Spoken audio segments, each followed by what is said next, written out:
ஜெய ஜெய சங்கர ஹர ஹர சங்கர மகா பெரிவா சரணம். அதாவது நாம் அனைவருக்குமே நினைத்த காரியம் நிறைவேற வேண்டும் என்கிற மாதிரி அனைவருக்குமே ஒவ்வொரு காரியமானது நினைத்து வைத்திருப்பார்கள். அனைவருக்குமே ஒரு கனவானது இருக்கத்தான் செய்யும்.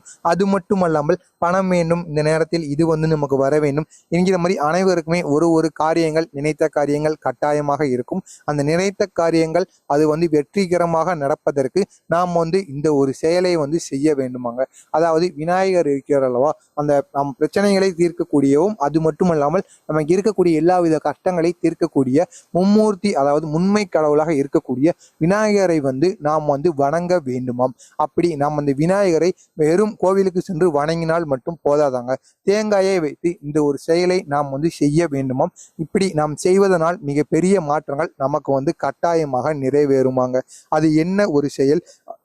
அது மட்டுமல்லாமல் இந்த ஒரு செயலை யார் செய்ய சொன்னார் என்று பார்த்தோம் என்றால், காஞ்சி மகானா என்று கருதப்படக்கூடிய மகா பெரியவா அவர்கள் தான் இந்த ஒரு செயலை செய்ய சொல்லியிருக்கிறார். எனவே மறக்காமல் நீங்களும் இந்த ஒரு செயலை செய்து வாருங்கள். உங்களுக்கு இது போக வேறு ஏதாவது ஒரு பிரச்சனைகளோ, உங்களுக்கு வேறு ஏதாவது கஷ்டங்களோ இருந்தால் அதையும் நீங்கள் கமாண்ட் வாயிலாக கேளுங்கள். அதற்கும் நான் பதில் அளிக்கிறேன். மறக்காம நம்ம சேனலை சப்ஸ்கிரைப் பண்ணிட்டு நம்ம சேனல்ல இருக்கிற மகா பெரியவா கூடிய அனைத்து விதமான பரிகாரங்களும் மகிமைகளும் தொடர்ந்து நம்ம சேனல்ல பதிவிட்டு கொண்டேதான் வந்து கொண்டிருக்கிறோம். அதனையும் நீங்கள் கேட்டு அதனையும் நீங்கள் தெரிந்து கொள்ளுங்கள்.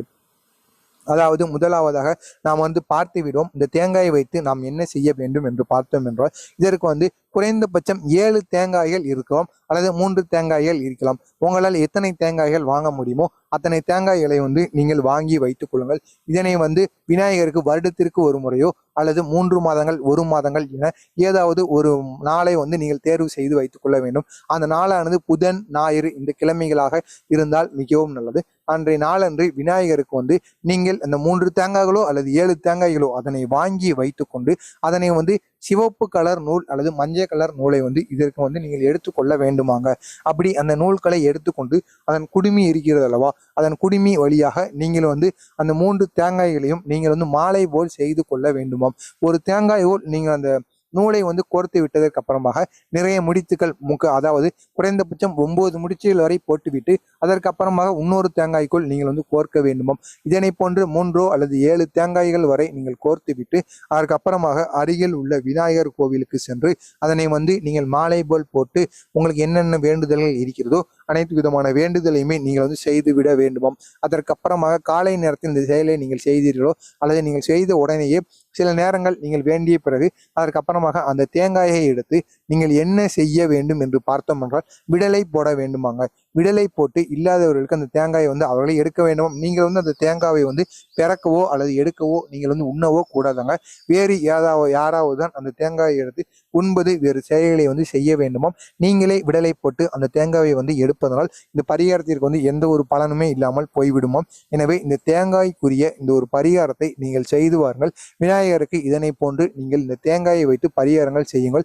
வெறும் தேங்காயை மட்டும் நீங்கள் உடைக்கக்கூடாது. அதற்கு மேல் அதாவது தேங்காய் முழுவதும் மஞ்சள் இருக்கிறது அல்லவா, அந்த மஞ்சளை தண்ணீரில் கலந்து அந்த மஞ்சள் தண்ணீரில் அந்த தேங்காயை முக்கினாலும் சரி, அது தேங்காய் முழுவதும் நீங்கள் அந்த மஞ்சள் தண்ணீரை தெளித்தாலும் பரவாயில்லை. தெளித்து விட்டு அதற்கு அப்புறமாக சந்தனம், குங்குமம் எல்லாம் வைத்து விட்டு அலங்காரம் செய்துவிட்டு அதற்கு அப்புறமாகத்தான் நீங்கள் இந்த தேங்காய் மாலையை நீங்கள் செய்ய வேண்டும். செய்துவிட்டு இதனை போல் நீங்கள் விடலை போட்டு விடுங்கள். இதனால் நீங்கள் நினைத்த காரியம் கட்டாயமாக நடைபெறுமாங்க. மாலை போட்டதுக்கு அப்புறமாக விநாயகருக்குரிய மந்திரங்கள் என அனைத்துமே விநாயகர் கோவிலில் அமர்ந்து கொண்டு நீங்கள் கூறி வாருங்கள். அதற்கு அப்புறமாக நீங்கள் நினைத்த காரியம் அனைத்துமே கட்டாயமாக நிறைவேறும்.